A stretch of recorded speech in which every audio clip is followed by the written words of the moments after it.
Maloba Kagame ezali maloba moko très violent. Surtout pour na bandeko na biso o ba vivre ba dégâts yewana. Appréhender choc o salami o bandeko ya est ba yoki tango ba maloba Kagame yewana. Mais wana tozomona kaka azo protéger partenaire na ye, azo protéger les na lokola benga saye ndeo yango nazomona lokola la trahison ezo continuer kaka na kosalema o ezo pesa biso vraiment kanda makasi boyo kaka makambo ya M23 nana zaka sima M23 kunda bantwale ezaka nani c'est le Rwanda.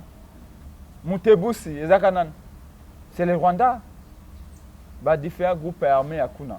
Félix jusque-là n'a pas répondu et ne répondra pas. Pourquoi? Parce que Azan a dette morale à Kagame. C'est qu'à répondre dans Facebook et dans WhatsApp.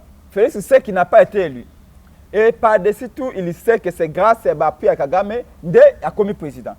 Donc Félix est conditionné. On a un dirigeant où Azali lié dans ma boko. Kagame a profité de toutes les caméras du monde pour laver son image. Ouais. Laver l'image du Rwanda. Puis... Afingi Bakatangé Bandoki. Afingi Bissonso Bandoki. Malobi que Kagame est son frère. Mais frère, c'est celui qu'on protège, non? C'est normal qu'il protège Kagame, mais pas que Kagame est son frère. Félix n'a pas réagi contre Kagame. Il n'a pas réagi. Il a voulu tempérer Kanda Congolais, Kanda Congolais. Qui est celui-là qui a dit à Félix que le docteur Mukwege en a besoin d'affection? Félix a toujours été contre le rapport mapping, et tout le monde le sait. Sommet, on a sommet sur les économies africaines. Pourquoi Kagame est sorti du cadre pour parler du Congo? Le président Eli Martin Fayulu a déjà tweeté les mêmes jours en disant Kagame Azali Kolobaboye parce qu'il n'y a pas un leader fort au Congo qui peut le rétorquer. L'armée de l'Ouganda depuis le 9 mai sont au Congo. Vous ne voyez pas que sous couvert était des sièges, les frontières du Congo sont ouvertes à tous ces pays qui ont toujours lorgné sur nos richesses. Vraiment, tout le monde a l'importance, c'était tout le monde a l'importance. Il y a état de siège. Tout le monde a conscience, mais tout le monde a le bazo salafi. Abumeka kana masasi, babeti bal, babeti mbuma. Je peux vraiment te regretter mingi imam wana. Je vraiment azalaki ko défendre makasi mingi o ba makambo zole kana beni.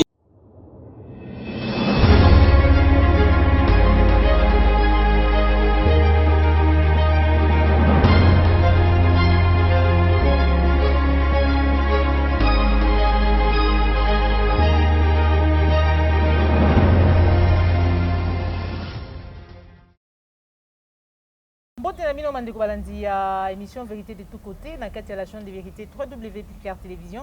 Vous allez belé, vous allez libakou ya kolanda maman Joël Kombe surtout ya okotanga na banda kunabino. Merci, na confiance chaque jour. Vous allez renouveler na kati ya la chaîne de vérité. Déjà beaucoup mon Joël Gonago invité na biso mukolo molelu ezali bongo mona mboka presse epenge ou ezali bongo président ya ADD Congo pe moko ya ba communicateur ya la muka pour être toujours makanisi na ye en rapport na Matali Mbuka déclaration ya ba propos ya Paul Kagame et puis réaction ya Félix Antoine Tshombo Tshisekedi mais attaque au état de siège ezali na ngambu ya Ituri pe ya province ya Kivu. Batou va continuer kufa une fois de plus babomi imam ya bandeko o ya musulman to kolobela ngona kati émission na biso muko mwalelo sans plus tarder na repesa matondo mingi na yo Joël Gonago chasseur d'image je mis ma caméra merci l'équipe mobimba cordon puis mafiku pe popol ayombe mon mboka président ya ADD Congo presse penge bonjour. Bonjour. Bonne santé moi Mikolo Belé. Très bien. Voilà. Réaction na yo en tant que patriote au Kobunda pour Namboka na yo oyebi maemnini rapport mapping lobby koyoka Paul Kagame ko réagir ko bayete crime etikala ko zalate na partie est ya République démocratique du Congo ko bayete ba troupe na ye batikala ko boma ba kongomanité oyambaki yango ndengeni na koloba directement faux. Maloba Kagame ezali maloba lokuta. Il y a eu des crimes. Il y a eu des violations des droits de l'homme graves, il y a eu des enlèvements, des décapitations, des égorgements. Il y a des Congolais, des Congolais dans l'Est, par l'armée rwandaise et par les groupes armés financés par le Rwanda. Propos de Kagame, il y a des propos, négation c'est-à-dire konie bafait oyo ezali répertorié par bahistorien ebele par bachercheur ebele.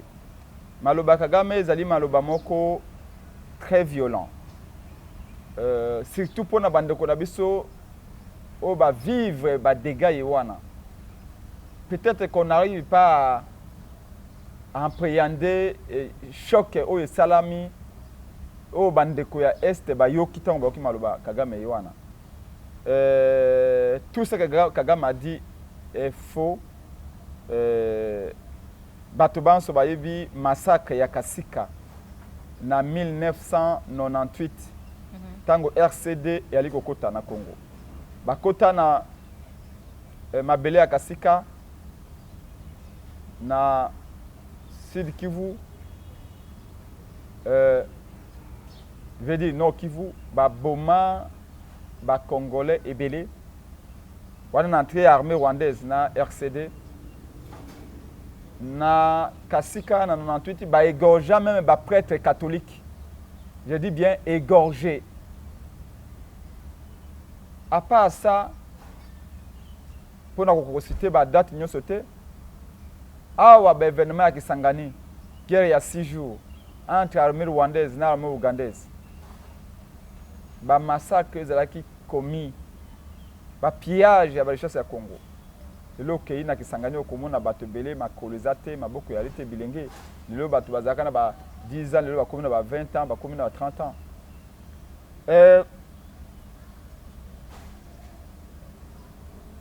Soki boyokaka makambo ya M23, nana zaka sima M23. Kunda Bantoir ezaka nan, c'est le Rwanda. Mutebusi ezaka nan, c'est le Rwanda. Ba différents groupes armés à Kuna. Donc, Kagame a kosi miso ya kofongwama na maimaso ya lobby. Mais Kagame n'a fait que son travail, disons-nous la vérité. Kagame azali un bon dirigeant pour Namboka Naye. Il a fait un travail, je peux même dire travail ya malamu pour Namboka Naye. Parce que pour Naba Rwandais, Kagame azali le meilleur président pour Nabango. Kagame est là pour défendre les intérêts des Rwandais, ce qui est normal. D'ailleurs, le contraire nous aurait étonné. Kagame a dit que massacre, on a tout, les commis et tout ça, violation des droits de l'homme, enlèvement par l'armée rwandaise. Ce qui revient à dire que Kagame a condamné Mboka Naye à payer des dommages et intérêts à la traîner devant les tribunaux. Tout va court. Entre les États. Entre parenthèses, vous savez qu'aujourd'hui, le Congo est devant la Cour internationale de justice avec l'Ouganda pour na makambo matali massacre pe guerre ya 6 jours na Kisangani. Mais pourquoi on n'est pas devant, on n'est pas avec le Rwanda devant cette cour-là internationale? Pourquoi? C'est parce que le Rwanda avait réquisé les compétences de la Cour internationale de justice. Quand le Rwanda s'est rendu compte que RDC a traîné l'Ouganda devant la justice, Rwanda a rapidé à lobby. Je ne reconnais plus les compétences de la Cour internationale de justice. Dès ce moment-là, le Congo ne peut plus poursuivre le Rwanda devant cette même cour. Quand on ne reconnaît plus les compétences, c'est comme le Côte d'Ivoire. Côte d'Ivoire, Namakambeta, Yena, Guillaume Soro, Ouattara Soro. Moi, Côte d'Ivoire, à lobby, Kou na Bangoyana, CDAO, ça qu'on reconnaît Yango Souté. Pour na Bazala épargné, na procès, Oyo ba étaté Bango devant Nin. Donc, les lots, Oyo Kagame Asali, Kagame Asali Yango Pona Nini. C'est ça Mutuna. Kagame Asali Yango Pona Nini. Ce qui les lots, c'est président élu Martin Fayulu Liboso, to likolo ya Congo, le Kola Mokozi ya Congo, dès que peuple qui est. Est-ce que Kagame aurait fait ce qu'il a fait? Est-ce que Kagame aurait dit ce qu'il a dit? Mais comme ça y était, c'est pour la je ne pense pas. Ah, on peut ces réponses de manière plus ou moins claire. C'est-à-dire que Kagame a sali parce qu'il sait qu'au Congo, il n'y a pas de répondant. Devant lui, c'est un vide. Kagame sait que Félix est incapable de couper sa réponse claire, de couper une réaction claire. Kagame sait, c'est parmi les rares pays, les rares dirigeants au Azali, pleinement président à Rwanda, peut moyennement président à Congo. Tant ambassadeur il y a Italie babomi ye na est awa. Olanda ki ba analyse sur ba TV5 et ba France 24. Balobi pona excusez-moi pona comme président na Kinshasa na Congo démocratique.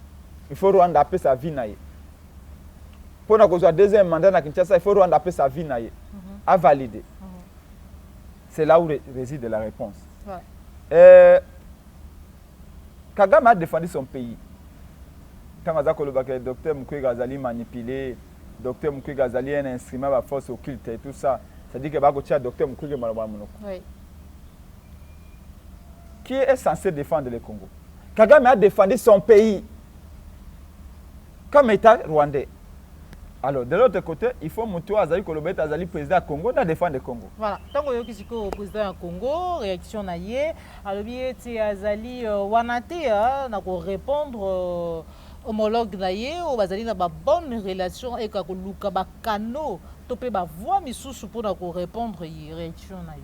Répondre c'est réagir. Mais yo lobby déjà au sein koko sona motuna na yo. Au lobby tango yo ki réaction naïe. Mais la réaction naïe il y a le but à répondre. Félix n'a pas répondu. Mais non, bon, on comprend. Les sukulu wapi boyo qui Félix a répondu na Kagame. Alors bien à répondre na Kagame na ba kano anate. C'est-à-dire qu'il utilise télévision, qu'il utilise radio. Bon, oui, bien caméra le bac était yalinga ba réseaux sociaux mingi. C'est qu'à répondre na Facebook na WhatsApp. Toujours causé là. Mais Félix jusque-là n'a pas répondu et ne répondra pas. Pourquoi? Parce que Azana a dette morale à Kagame. Il a un problème de conscience. Il ne peut pas répondre à Kagame au risque de se taper sur les doigts. Kagame sait que Félix n'a pas été élu. Félix sait qu'il n'a pas été élu. Et par-dessus tout, il sait que c'est grâce à l'appui à Kagame qu'il a commis président. Alors, yo linga ko. Et c'est le cas Nanga, non? Nanga, Nanga, près de 100 millions de dollars à Séni et Bunga. Nanga a sanctionné.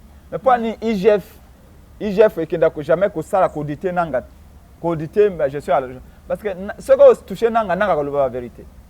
Donc Félix est conditionné. C'est ça les lots. Quand on a combat pour la vérité des urnes, il faut me conserver pas peuple. Non, mais votre kaya diriger kate, on a une conséquence. On a un dirigeant au Azali lié na makolo, lié na maboko. Ndeko, Madame Joël, retenez ça. Kagame a fait son travail, a défendu son pays, le Rwanda, ce qui est normal. Pour son pays, pour les Rwandais, Kagame était bon président. Il a fait le travail. Parce que, et là, comment beaucoup comprendre, Kagame a profité de toutes les caméras du monde pour laver son image. Oui. Laver l'image du Rwanda. Quel est ce Rwandais-là qui va s'opposer? Non, tous les Rwandais applaudissent Kagame. C'est au président du Congo démocratique de maintenant défendre aussi à son tour son pays. Mais pourquoi lui, il ne l'a pas fait? Alors, j'ai d'autres canaux. C'est-à-dire à cause de la Facebook, na WhatsApp, il faut répondre. Son frère a préservé l'unité africaine, mais c'est ça. La paix. Afingi bakatangé bandoki. Afingi bisono so bandoki. Malobi que Kagame est son frère. Mais frère, c'est celui qu'on protège, non? C'est normal qu'il protège Kagame, mais pas que Kagame est son frère. Donc pour nous, la question vient de là où tout le monde connaît. L'illégitimité de Félix. Quand un président est élu par le peuple, il est libre. Il agit au nom de ce peuple. Mais quand un président est issu d'une négociation, d'un arrangement, d'un deal, il est conditionné. Il est lié. C'est-à-dire que là, il n'a plus la liberté maintenant d'agir. Il n'a plus la liberté de dire des choses librement. Vous l'avez vu? Dans ce que vous appelez la réaction, de Félix, vous l'avez vu? Il y a le langage du corps. Vous pouvez comprendre facilement. Vous avez vu que quand un homme d'État veut réagir dans ce type de propos, à ce type de propos, sa réaction doit être ferme. À côté de la caméra, na mis. Mais si vous avez posté à Félix, si vous avez Moutouna, ils ont tout droit. Ils ont boy. Si vous avez Maboko, ils ont Kolemba. C'est-à-dire que j'ai même l'impression qu'on l'a poussé à parler. Et tout va salir criminologie, va salir langage du corps, on va bien de body language. Vous comprenez qu'il ne voulait pas parler. Moi, on lui a dit, les Congolais sont dans Kanda, mais Momoko. Félix n'a pas réagi contre Kagame. Il n'a pas réagi. il a voulu tempérer Kanda ba Congolais, kokisa Kanda ba Congolais. Oh non, nalingi docteur Mukwege mingi, docteur Mukwege a tout mon soutien, il a toute mon affection. Mais qui est celui-là qui a dit à Félix que docteur Mukwege en a besoin d'affection? Docteur Mukwege n'a pas besoin de notre affection. Il a besoin qu'on le défende face au mensonge à Kagame. Les Congolais ont besoin qu'ils disent au monde entier que tout ça que Kagame a dit est faux. Papa, tant que France 24, TV5 Monde, BBC, Al Jazeera, tous ces médias du monde, Bayoki, que Lelo Kagame a lobby qu'il n'a jamais commis de crime au Congo, l'armée du Rwanda n'a jamais tué les Congolais.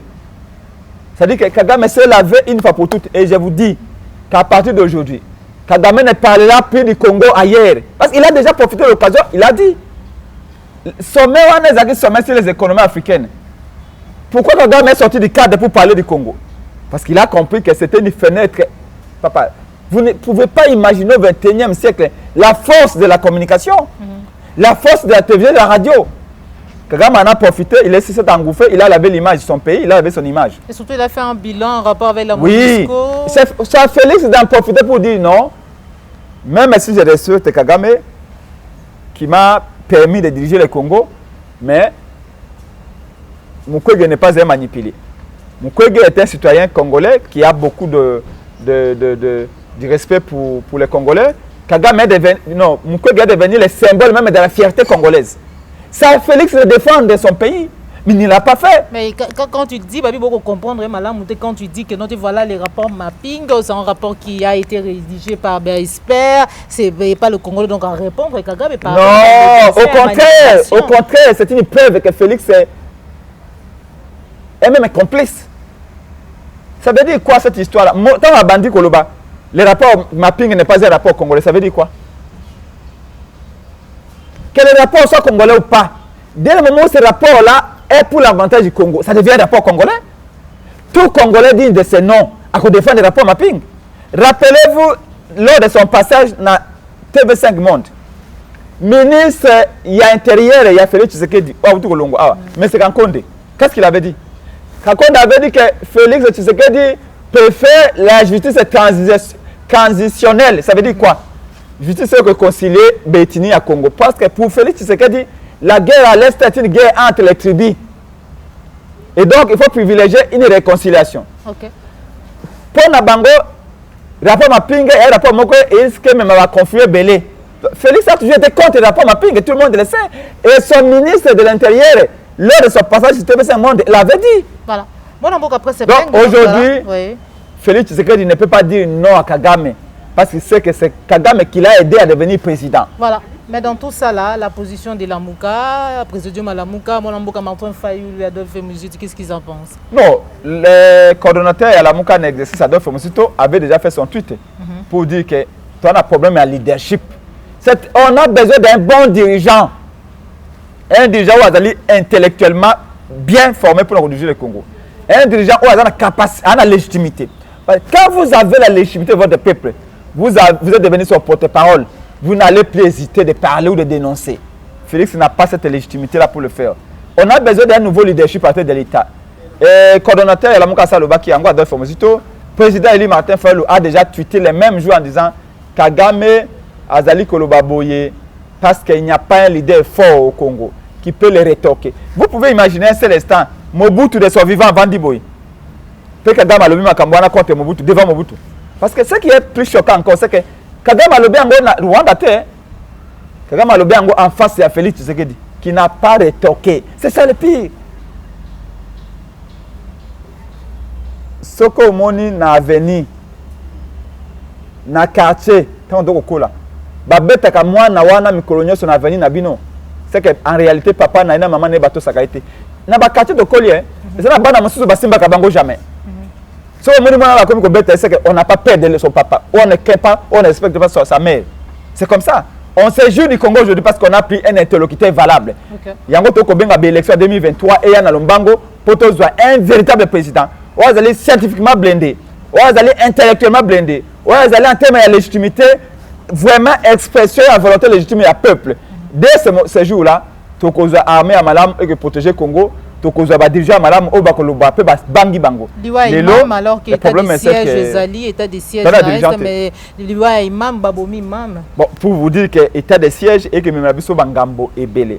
Tolobaki que toutes les solutions et que même qui mana est pour soutenir yango.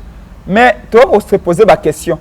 Si l'état de siège, on a l'impression que l'état de siège est yende ko calmer, ko réduire la population civile au silence. Comme bah dit que l'association des droits de l'homme, bana ya beni, ba professeur, ba enseignant, ba wanda ko marché mikonyos, lokola bana na biso ba tchaki na prison et pas Félix bana ya ba élève wana. Pour na ko réduire bango au silence, de ba décréter état de siège. Olanda Kagame, Kagame a lobby, il n'est pas exclu que l'armée rwandaise puisse entrer au Congo dans le cadre de l'état de siège. Vous avez entendu ça? C'est très dangereux ça. Alors il n'exclut pas l'intervention de l'armée rwandaise au Congo pour traquer le FDLR. L'armée de l'Ouganda depuis le 9 mai sont au Congo. Vous ne voyez pas que sous couvert l'état de siège, les frontières du Congo sont ouvertes à tous ces pays qui ont toujours lorgné sur nos richesses. Les Rwandais comme l'Ouganda ont toujours profité d'une toute petite occasion pour entrer au Congo de manière légale et pour piller les richesses. L'armée ougandaise qui est au Congo va-t-elle rentrer chez elle? Quand on sait que Mboa sera moni makila, soit qui sera liboke, à tout bétier des états de Kolongwate. L'armée rwandaise, Kagame nous promet, et Félix dit que Kagame est son ami, son frère. Est-ce que l'armée du Rwanda ne va pas venir demain? Et s'ils viennent, qu'est-ce qu'ils vont faire? Pour combien de temps? Tout ça, on commence à comprendre que l'état de siège ici, et ça m'a dit pour la FARDC Bundate, et ça m'a dit pour l'armée étrangère, va envahir le Congo. Et cette fois-ci, parce qu'il y a un Congolais qui est au sommet de l'État et qui a ouvert le Congo pour faire un cadeau dans le pays où va soutenir comme président. Les autres ont un point de départ.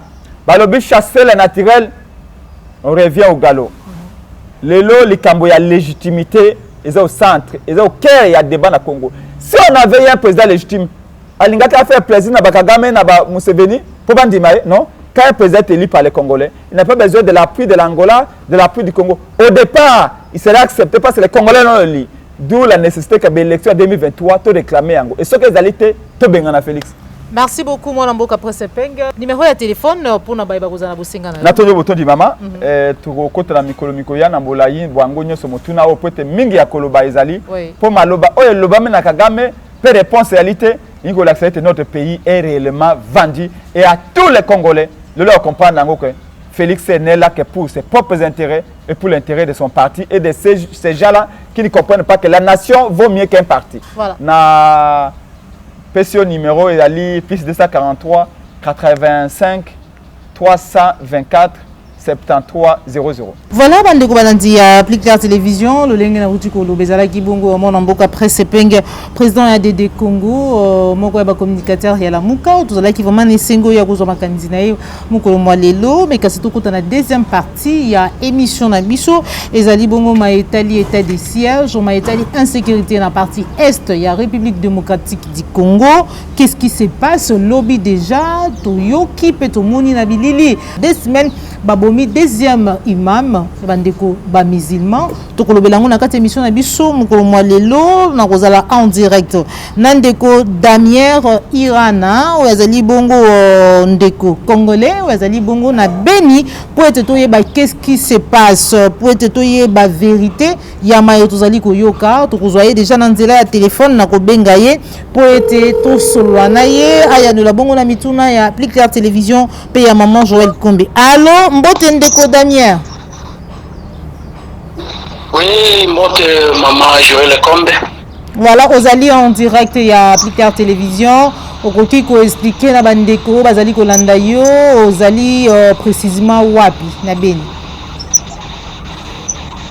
Bon, na zalaka na Beni. Voilà, lobby babomi imam ya bandeko musulman okoki olimbolela biso moke leki ndenge nini. Est-ce que t'as des sièges ko sala vraiment musala?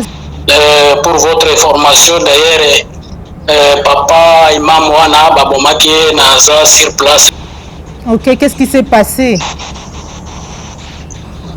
Bon, lokola motuna nano nalingina pesa mbote na bandeko nyonso bayeba kongomane oyo bazolanda biso to baoyo bakozwa ngai na ligne na chaîne na télévision na bino mpona motuna wana concernant moro ya imamu wana imamu aye kokufa pe avant ye zalaki nano she ba bengie Jamali Musa ba bomei kaka na moské tango bazo sambela tango bazo koma na suka wana babetie bale akufi na baro wana ba après ye nde baye koboma imam oyo nani wana imam wana na nini azalaki yepa azalaki société civile na cheferia ya mbau na azofanda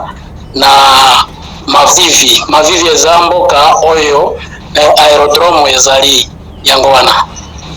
Voilà, babomi na occasion nini na circonstance nini kaka ndenge moko babomi kaka na masasi babetie bal babetie mbuma ye pe vraiment to regretter mingi imam wana ye vraiment azalaki ko défendre makasi mingi oyo bamakambo ezoleka na Beni territoire to Beni ville vraiment atelemaki makasi mpona kolobela kopamela nini wana bateri wana oyo ezokoexiste na ville to na territoire ya Beni we.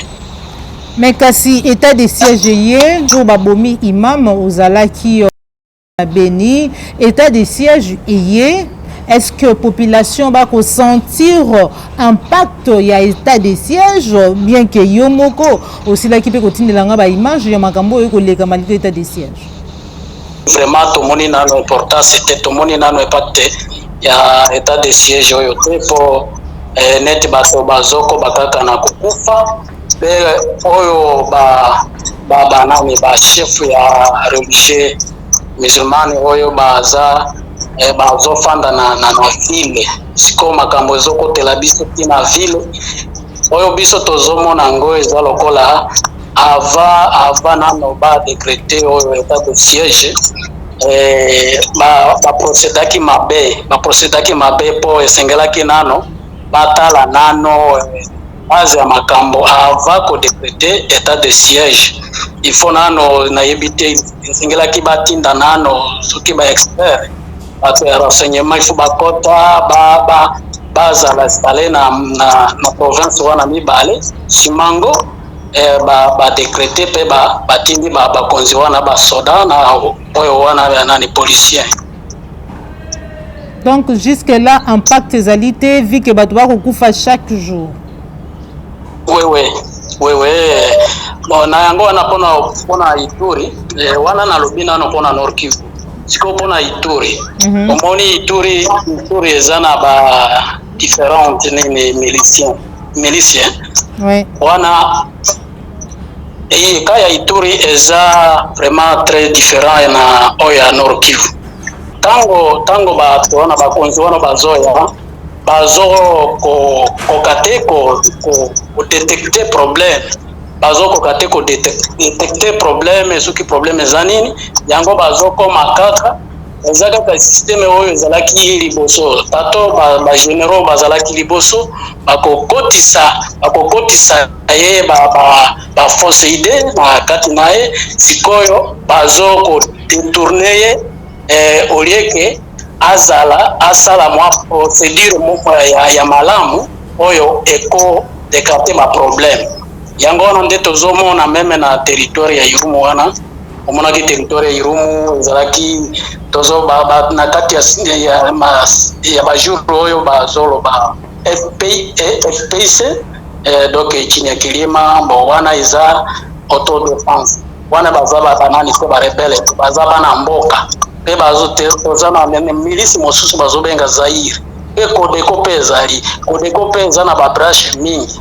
yango wana bakodeko wana eza pe bana mboka ya Njugu na Irumu pe oyo chini ya kilima eza bana mboka ya Irumu na Sheferito na Tribi Bira oyo baza wana iko mabeto zomona eza lokola oyo chef nani gouverneur soda wana il faut nano avant que bakota esika kobanda kobeta bato il faut nano détecter problème eza nini kofandisa bato yango ezalaki motuya olieke babanda kokota esika na kosala bitu. Voilà, ndeko Damien, qu'est-ce qui se passe kasi na bandeko Véranda Muchanga baka bazali na Goma potomoni vous message vocal moko et kotambola o mokambi ya la police ya Nord Kivu a lancé topé effuité. Bon, concernant nini Véranda Muchanga, oyo peza mouvement moko ya défense. Omingi na bango oyo wana babunda kapo. Yango bango batambolaka basala kaka ba marche pona ko défendre ba réseau terre. Soki baza na réseau bamoni bazomonela bango bazomonela peuple population de basali organisation na bango babandi ko marche. Sikoyo nini batu ya nini ya nini toloba soda toloba policier sikoyo komona bakonzi batindi bango babandi mbala moko kubenga na bango kubeta bango bamasasi ezaka kandenge wana mama Jolecom. Merci beaucoup ndeko Damien to komi bongo na suka émission na biso message na yo na ba congolais nyonso bazwi libaku ya kolanda yo ou peut-être bazalaki na espoir to pe bazali na espoir en rapport na maetali état de siège oyo lobi était jusque là beaucoup sentir impact mon côté pourquoi parce que avant état de siège égale après état de siège. Message on a kopesa na bandeko nanga ba congolais vraiment na lingina loba koye faut tozala soudé. Bon, bamakambo mosusu bakonzi na biso bazo pesa bazo kotisa na bamboka bo baza nano bazalaka na ide mingi te yango wana biso moko biso ba congolais a place lokola obiso ya Nord Kivu ezala ndi Ituri tozala soudé et puis il faut toyeba pe tomona nani asengeli diriger mboka tozala pe nsima na ye to apuye ye toza na bakonzi oyo baza wana me tozomona eloko bazosala te vraiment tozomona bamosusu baza ba vrai leader bazopesa bamayele ya solo bazokodetecte makambo oyo eza kashe bazolakisa yango polele bango wana bato lokola oyo wana il faut kolanda bango il faut kopesa bango appui eko na bajour oyo zokoya na baélection il faut kovote bango yango wana message nanga oyo nakindaki na pesa ndeko nanga bakongo.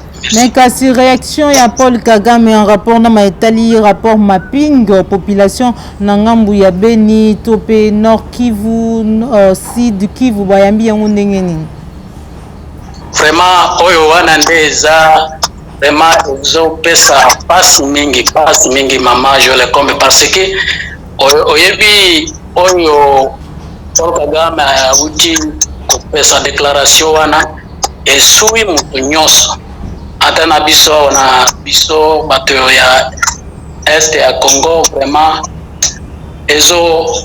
tozokoka te koyeba soki eza nini mpe na réaction ya président na biso tout d'abord azwaki silence après wana apesi kaka mpona réponse ya bajournaliste oyo bauti kotuna ye motuna azopesa réponse soi-disant ke azopesa réponse ya sagesse mais wana tozomona kaka azoprotege partenaire na ye azoprotege ndeko na ye lokola abengaka ye nde yango nazomona lokola la trahison ezokontinue kaka na kosalema oyo ezopesa biso vraiment kanda makasi. Voilà. Merci beaucoup ndeko tokomi na suka émission na biso matondo mpona kopesa biso ngonga kosolola na yo tozongisi malobo mboka yo. Merci maman Jolé. Voilà. Bande Kobalandi à Plus Clair Télévision, la chaîne de vérité, la chaîne qui vous informe en temps réel. Tous allez qui vraiment na esengo ya kozwa réaction ya ndeko Damien oyo tozui nangambu ya Beni boyoki nini musala nini état de siège ezali kosala nangambu ya Nord Kivu pe Ituri. Merci Nabino oyo bobenga kanga maman Joël Kombe oyo bosutena kanga ina musala tozali ko sala pour nous informer bino en temps réel surtout na encouragement Nabino. Merci na Joël Gonogo chasseur d'image Jean Makisi ma caméra na Jacques Makabou na Kopi Mafriku, Popola Yombe, Nabosanité, Christian Boupate, les référendums autorité morale, Papa Alain Biayi, Motema Madame Riti Biayi, Jean Bembe West, sans oublier Papa Alphonse Sala, Ndeko Dominique Sanal, Papa Laurent Bongonza, P. Félix Mbatika Mouma Boko Banko. Ce que c'est une émission où vous partagez yango, likez yango, ce qui Zalim Balaliboso, Olanda Biso, Kobo Sanate, ko s'abonner na Katia la chaîne de vérité, la chaîne qui vous informe à temps réel et surtout la vraie information. www.plicr Télévision. Au revoir.